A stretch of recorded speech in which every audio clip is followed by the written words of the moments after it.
Hey, Nas, so what was it like playing in was it Coach Montgomery in high school? Yeah, And Coach what did Montgomery. you learn? What did you learn from him that you took here? I just learned a lot. Like Coach Montgomery, he just taught me how to just be the next man, be a leader on the field. Basically, just playing at a high level. He knew that I was coming here, so he was just prepping me up to make sure I have everything that I need, physically, mentally, and just getting ready to play here in the SEC. So can you talk a bit about Jalen Carter? Obviously, goes down with the knee injury. Can you talk a bit about what he brings to the team and what you're missing every snap that he's not on the field? Jalen brings a lot to the team, and it was unfortunate that that happened to him in the game, but we can only stress next man up. And Jalen brings a big impact on the team, brings energy on the defense. Uh, he's exciting to watch play, of course, and he's a very talented player. And we miss him on the D line, but all we can do is just keep going and hoping that he gets better soon. Kind of along those lines, just what is the challenge like for the rest of the defensive line room, knowing that y'all are gonna have to go without Jalen? This is a big challenge. It's a big challenge for us, me and Zelo, Tremel Walthour, starting with Dawkins, Barry Alexander. It's a big challenge for us because usually we're used to playing with vets, and then nowadays it's our time to get out there and work. All we can think about is executing our plays, trusting the process, trusting our technique, trusting what Coach Scott puts out on the field for us, and we never really think too much about who's down. We always just thinking about who's next up, who can help the program. We know this is a really serious game, serious program, but your social media, you have a little bit of fun. Can you give me some background on how you became such a creative guy? At first, it started at, I say junior high school, doing a little bit of all-star games in Texas.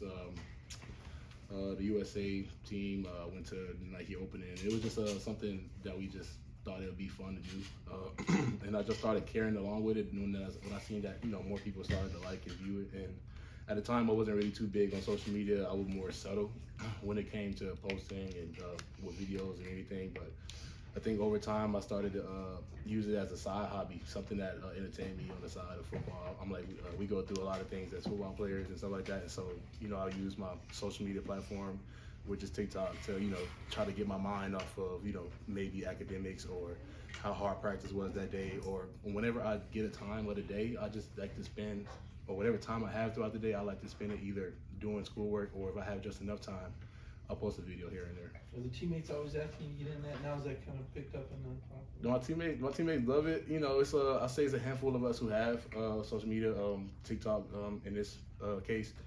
And it's funny. Most of them will comment on it and they say they love it and this and that. I'll even have some teammates and ask to be featured on them and stuff like that. And in the past I did a little collab with Jordan Davis, but at the time it wasn't posted. I'm not gonna post that because he's in the league. I had one with Devontae Wyatt. It was actually a video of Devontae Wyatt. I wasn't even nowhere in the video at all. No one on my social media platform knew that it was Devontae Wyatt. They thought it was me.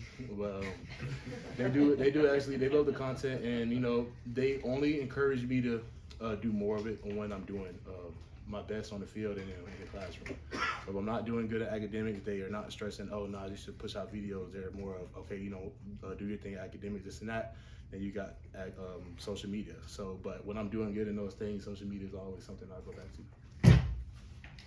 Two questions. One, does Kirby follow you on TikTok? And two, where do you think you've grown the most since you got here? And Kirby mentioned that you've gotten more physical, learned how to strike blocks and stuff. Is that where you've improved the most, or is it something else what you say? Kirby doesn't follow me on TikTok, but his son Andrew does follow me on TikTok, and whenever he gets a little spill, whatever I'm posting, he'll always show us Kirby anytime. And then two, yes, I feel like I've been striking good. What was the question again? The second. Just where do you think you've grown the most? I just grown the most of just going out there and just trusting my craft, just going out there playing, no matter the mistakes that happen throughout the game. I just taught myself how to just go on to the next play and stick to what Coach Trey Scott teaches us on the field. I feel like I've improved with striking blocks. Most of the time, I'm going against guys who are 320 up, and most really talented offensive linemen, including our offensive line. They're really good, talented group of guys, and they callous me since freshman year.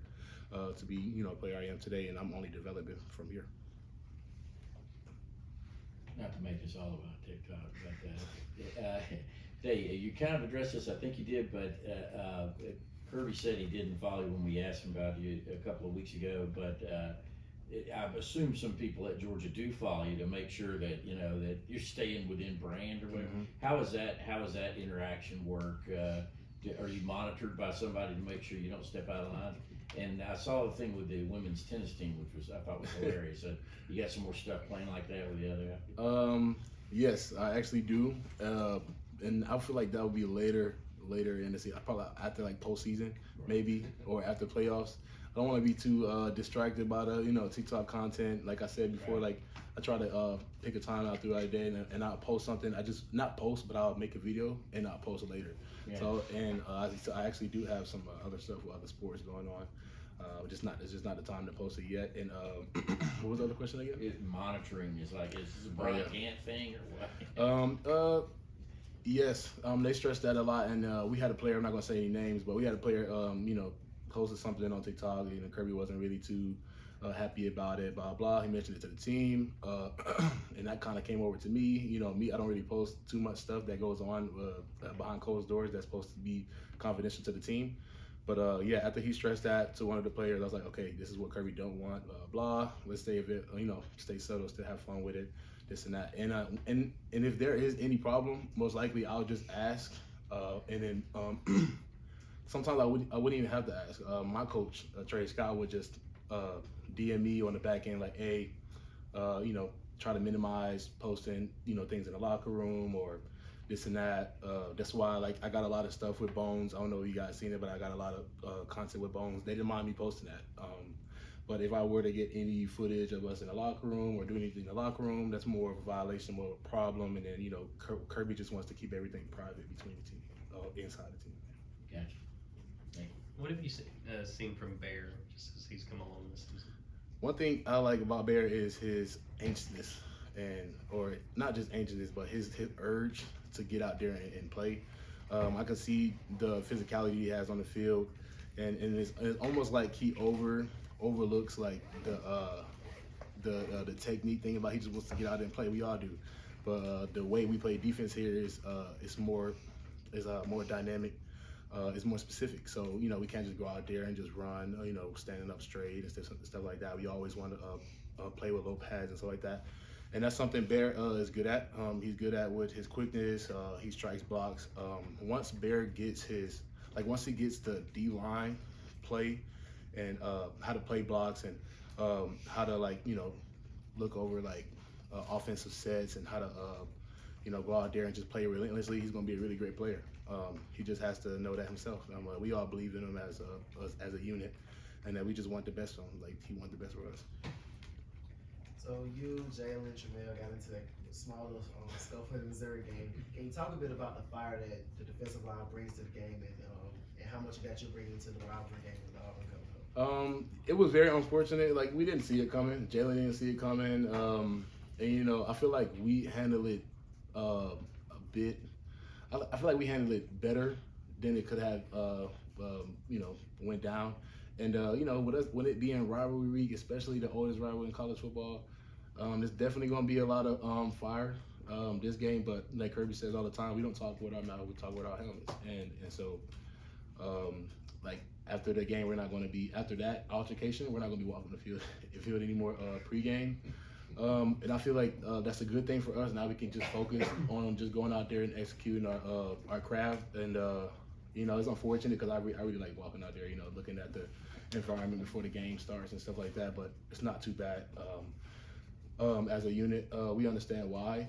I'm like, we're ready. I'm like, as far as today, I can see that, we have a lot to work on, but we're going to go out and execute at our highest potential on Saturday. Obviously, you're focused on your football career first, but after football, would you consider doing something on the social media side, like a social media manager, for your career?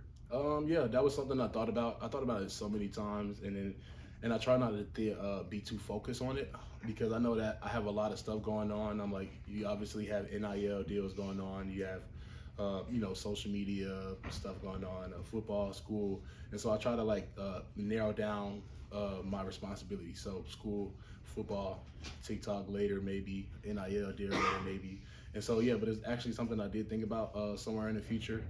And it's something that I enjoy. Like I enjoy doing it. Most people do it for the views and the likes and stuff like that. That's something that just comes along with it. But like me, it actually entertains me to watch my videos. It makes me giggle a lot more than it makes my teammates. Let's take 2 more questions. You guys aren't down at halftime very often, especially not the last couple of years. Is there any difference in Kirby or any of the coaches, the way that they were communicating to you, the looks on their faces, just anything? Or was it just pretty status quo, like this is what we do at halftime? I wouldn't say there was any difference. I can say that compared to last year, it was just this is like the same energy Kirby would get us any halftime. We always stress that we want to play good against any team, no matter where they are in the rankings or what conference they're coming from. But that game specifically, he just came to the locker room and told us like this is what we need to do. We didn't start out like we wanted to, but we're gonna go out there and we're gonna pick up the pace. And we all agreed with him as a team. We all became composed, and we went out there and we executed. And what was another question? Oh yeah, that was it. Okay. You seem like a pretty joyful guy, and I was wondering how is it like transitioning into a different mood on game day? Some guys like to say they play angry. Would you say that's you? I feel like I play with more controlled aggression. I wouldn't say I play angry because like they stress like if you play angry, you play out of control. Me, I'm more my anger is more controlled, or my aggression is more controlled. And sometimes people would they question that a lot, like, oh, this guy he's jolly outside of football. How does he lock in to game day mode? I ask myself that question too, because when I'm on the field, I'm a whole different person. I'm like you wouldn't really know that from the TV or from the stands, but it's something that I work on doing. Especially when you're playing or you're striking someone who is not your teammate throughout the week, or that Saturday when you're striking someone who is different. It's more of I'm playing for my brothers, and so whatever happens, I'm always just out there playing with physicality, playing at my best ability and potential. That's it. Thank you. Thank you. Thank y'all. Great job. You want to wrap up the meeting? Yeah. Thank you, sir.